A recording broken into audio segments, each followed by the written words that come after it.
Good morning, student. In today's lesson, we are going to go through the important powers, duties, which are followed by the referee, coaches, as well as the captains of both teams. In these topics, we are also going to understand the material being used during the match. Now, first duty is shot clock operator. To shot clock is used for the entire game, including overtime periods. The shot clock operator shall control a separate timing device with a horn that shall have a sound distinct and different from that of the game clock. An alternate timing device shall be available. It is started or restarted when on the playing court a team gains control of a live ball. After that, the mere touching of the ball by an opponent does not start a new shot clock period if the same team remains in control of the ball. On a throw-in, the ball touches or is legally touched by any player on the playing court. Number 3, stopped but not reset when the same team that previously had control of the ball is awarded a throw-in as a result of a ball having gone out of bounds, a player of the same team having been injured, a jump ball situation, a double foul, a cancellation of equal penalties against the teams. Stopped and reset of 24 seconds with no display visible when the ball legally enters the basket. The ball touches the ring of the opponent's basket and it is controlled by the team that was not in control of the ball before it has touched the ring. Now, second, captain duties and powers. The captain is a player designated by his coach to represent his team on the playing court. He may communicate in a courteous manner. Courteous manners means politely showing respect to the other players with the officials during the game to obtain information. However, only when the ball becomes dead and the game clock is stopped. The captain shall immediately at the end of the game inform the referee if his team is protesting against the result of the game and sign the score sheet in the space marked captain's signature in case of protest. Next is coach's duties and powers. At least 20 minutes before the game is scheduled to begin, each coach or his representative shall give the score a list with the names and corresponding numbers of the team members who are eligible to play in the game, as well as the name of the captain of the team, the coach and the assistant coach. All team members whose names are entered on the score sheet are entitled to play even if they arrive after the beginning of the game. At least 10 minutes before the game is scheduled to begin, each coach shall confirm his agreement with the names and corresponding numbers of his team members and the names of the coaches by signing the score sheet. At the same time, they shall indicate the 5 players who are to start the game. The coach of team A shall be the first to provide this information. The team bench personnel are the only persons permitted to sit on the team bench and remain with their team bench area.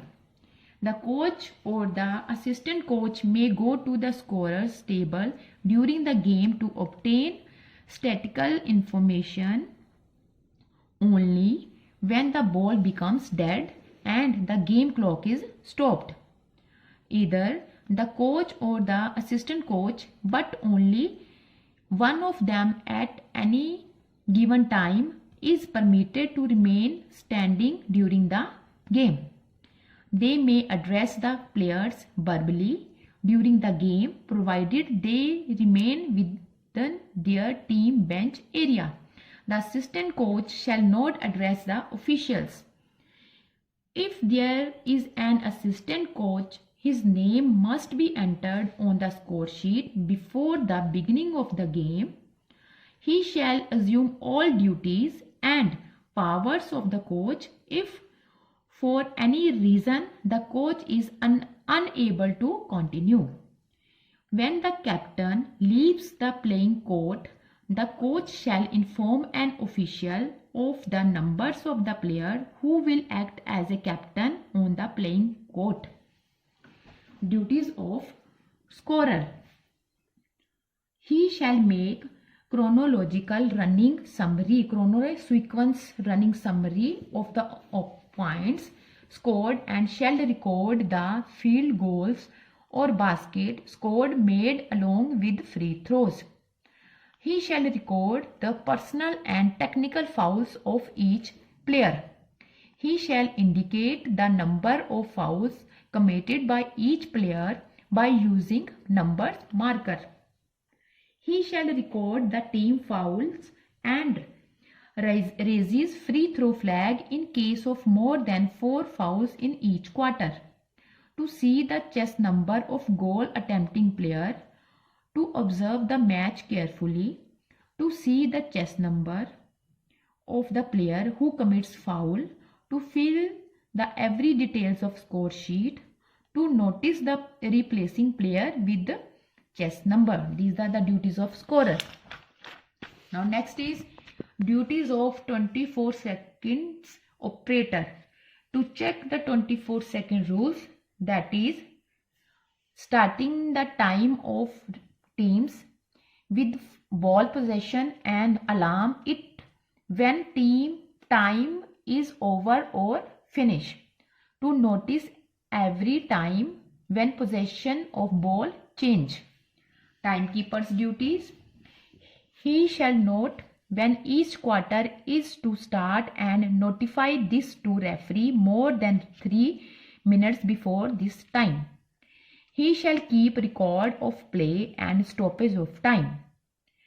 He shall indicate with bell the expiry of playing time in each quarter or extra time.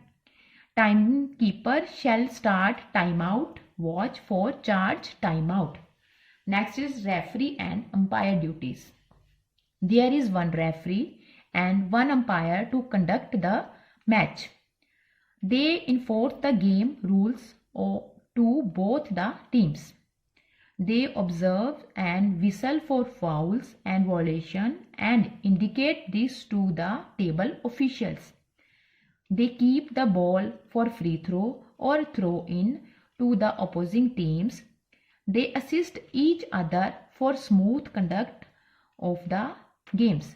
These are the duties, powers of the referee, umpire, timekeeper, coaches as well as the shot clock operator. Now student, our last and topic is fundamental skills of basketball. In this topic, we are going to know about the skills which are being used by basketball player during the match. First is dribbling. Dribbling means how to dribble the ball, like low dribble, high dribble, behind the back dribble, under the leg dribble. Now passing, chest pass, bounce pass, long pass, one hand pass, shooting like jump shot, layup shot, tip in shot, dunk shot, defense, zone defense, man-to-man defense, combination defense, offense, fast break, set offense, motion offense, body techniques, fake or doors by single, doors by screen. Now rebounding, offensive rebounding, defensive rebounding. Offensive, those are going for basket, and defensive, those are ready to collect the ball, opponent team, that is defensive rebound. Now jump ball. To start the game in the beginning, ball is tossed and players jump for the collection of the ball. They are not allowed to push or hit the opponent player, usually performed by a tall player. For the next time, it continues with throw in. Chest pass, it is a direct pass to own teammate at chest level. Ball is passed with the initially momentum depending upon the distance to pass. It is passed with both hands, which are flexed initially and later extend towards passing. Bounce pass, player pass the ball with a bounce to his teammates after faking defender. It should reach normal height. Then passing one hand. After faking opponent, the player pass the ball to his own teammate. It can be done by one hand or both hands. Low dribble. It is a defensive dribble to keep the control over the ball. The ball is bounced at low height up to knee and body shield. The opponent body is slightly crouched. High dribble. It is an offensive dribble. The bounce is height as waist height to provide fast running movement. Hands perform the pumping action over the ball by pressing it. Dunk. After faking opponent, the player reaches near the ring and pushes the ball inside the ring with the hand. Jump shot. This is the most common shot for 3 point. In this, one hand is used to push the ball and other directs the ball towards the basket with the jump. Hand extends over the head with full accuracy. Layup shot. After faking opponent, the player takes 2 steps to reach near the ring and place the ball inside the ring. Pivot foot. It is a restricted motion with the ball. A player rotates around keeping one foot stationary. It is changing the direction of body while one foot maintains the contact with the floor. This topic you will get to know about the important personalities, tournaments and venue. These usually comes in the exam, so you have to learn it thoroughly. Now student, these are the question answer. All answers are given in the book only 3 questions are not given, that I will show to you, and you please note down it in your book. Now students, your basketball chapter is completed.